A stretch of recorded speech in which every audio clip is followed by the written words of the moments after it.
Hello, Safety John with AIM Transportation Solutions, bringing you this week's Safety Bulletin.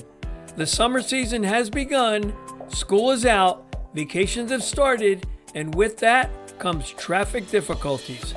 Some of the areas that we're concerned about are drivers unfamiliar with the area they are visiting, impatience, speeding, reckless driving, road rage, or inattention.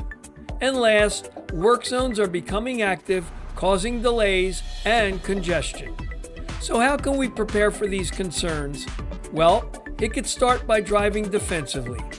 Increase your following distance, improve your scanning technique, raise your awareness level, and expect the unexpected. So driver managers, dispatchers, when talking to your drivers, remind them to prepare for the summer season by expecting and preparing for these issues. Bottom line, as the saying goes, for every person going on a vacation, there is someone driving to support that vacation.